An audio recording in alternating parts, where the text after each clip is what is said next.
맨발의 기적 박성태 교수 사례를 알려드립니다. 제 나이는 지금 만 1살입니다. 약봉제 만 1살로 찍혀 나옵니다.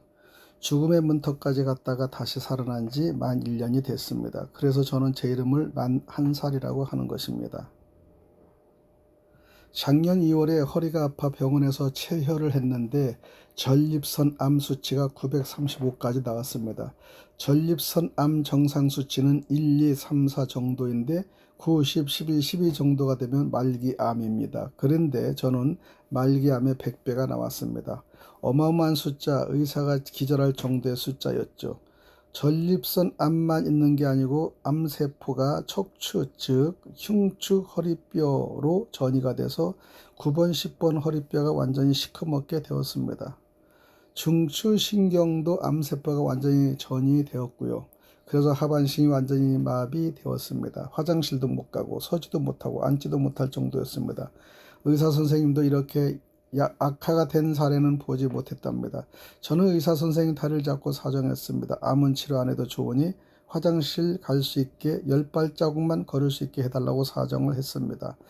의학적으로는 어떻게 할 방법이 없다. 집에 돌아가서 운명에 닿을 때까지 기다리는 수밖에 없다고. 그건 집에 가서 죽으라는 소리입니다. 마음으로 울며 집에 와서 죽을 준비를 했습니다. 그래서 제일 먼저 한 것이 제 비상금 숨겨놓은 것을 아내한테 알려주었습니다. 3억 5천만 원. 살고자 하는 마음과 별의별 생각이 들어서 인터넷으로 여기저기 많은 자료와 같은 환자들의 사례도 찾아봤습니다. 하지만 말기암 환자가 척추까지 전이가 되어서 살아났다는 사람도 치료할 수 있다는 사례는 아무리 찾아보고 뒤져봐도 없었습니다. 죽음을 기다리며 하루하루를 보낸 어느 날 딸이 책 한 권을 가지고 와서 저에게 주었습니다. 맨발로 걸어라 라는 책이었습니다. 저는 원래 등산 마니아였고 저만큼 많은 산을 다닌 사람도 드물 겁니다. 지금까지 3,000봉을 다녔습니다. 건강을 자신하고 사르는데 암이라니, 그것도 손을 쓸 수가 없을 정도?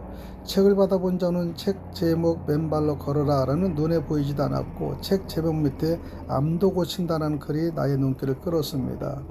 의사도 못 고친다고 하는데 책을 읽고 나니 신랄 같은 희망이 보였습니다.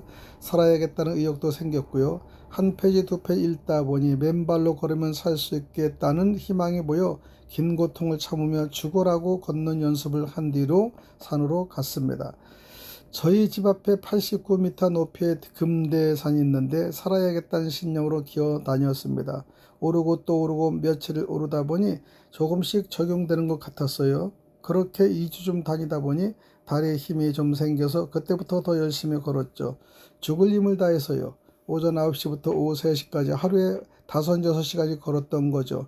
그렇게 걷기를 2달쯤 했을 때 예약 날짜가 되어 병원에 갔습니다. 엑스레이도 찍고 피검사, 전립선암 검사, PSA 검사도 했고요.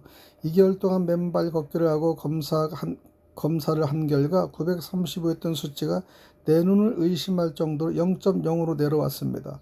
의사 선생님이 깜짝 놀라면 이게 무슨 일이냐? 935에서 0.0으로 내려온 것은 1만 8천분의 1이 떨어진 것이라고 했습니다. 한마디로 기적이라고 했습니다. 의학적으로는 일어날 수 없는 일이랍니다. 또 척추의 커다란 암덩어리가 어떻게 이렇게 깨끗하게 재생될 수 있냐고 믿을 수 없다는 말만 되풀이하며 의학적으로 증명할 방법이 없답니다. 중추신경이 다시 살아났답니다. 그래서 하체마비된 게 자동으로 풀렸다고. 이게 다 누구 때문일까요? 박동찬 회장님이 책에 그렇게 썼기 때문에 저는 그걸 실천한 것뿐입니다. 그래서 또 죽으라고 걸었죠. 얼마나 좋습니까? 살아났으니까요.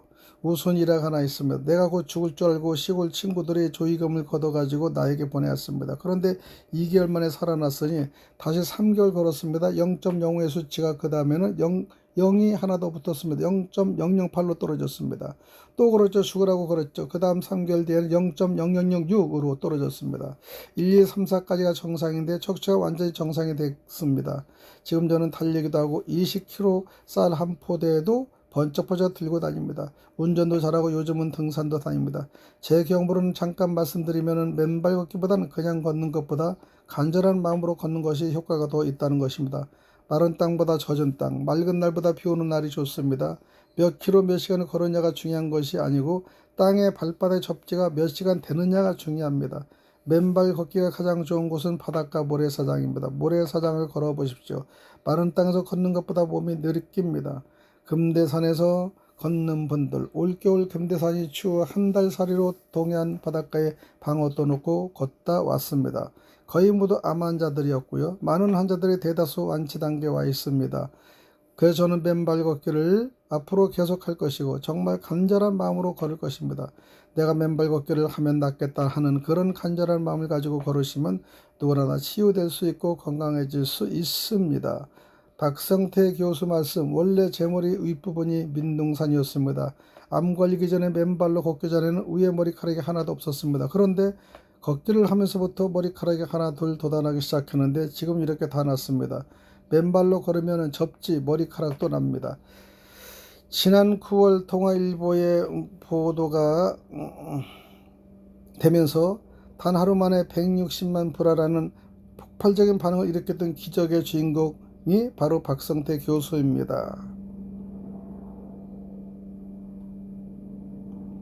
맨발 걷기에 대해서 정보를 알려드렸습니다. 여러분 함께 맨발 걷기에 동참해 보시겠습니까?